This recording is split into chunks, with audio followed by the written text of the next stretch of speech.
Well, I must say that it is upsetting to see situations where communities complain of services. There are resources made available, there are people employed to do the work, but then they fall short. They don't provide the services as expected.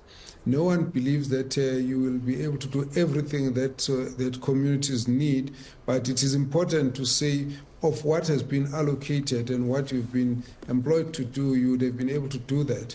So the basic issues of provision of water is a major issue where you cannot expect families to go without water for several days. We don't expect people to have taps that don't have water running in there.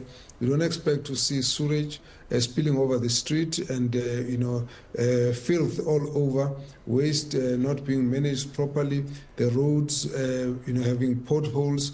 You have a problem of grass on the edges of the road that is not properly cut, electricity that is not reliable, that is not available to some of the communities, and of course some of the problems like what we have here.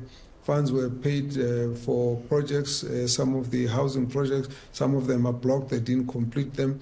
So all of these issues do cause a lot of distress in the community.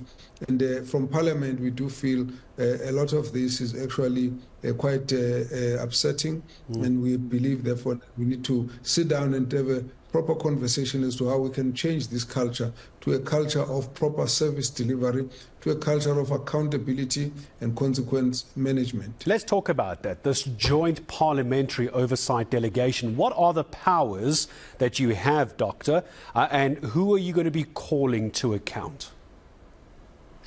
The history of this goes to the fact that the Auditor General briefed the portfolio committees in Parliament, several of them, and then went to have a meeting with the Speaker, and then threw up hands in the air and said, look, last year's results were the same. This year, there's no change. If we don't intervene, this is going to mean there will be a deterioration. And once you've got deterioration on audit outcomes, that means there's no way you can even expect service delivery to be anywhere close to what is expected. Out of that, we were then charged with the responsibility to do something different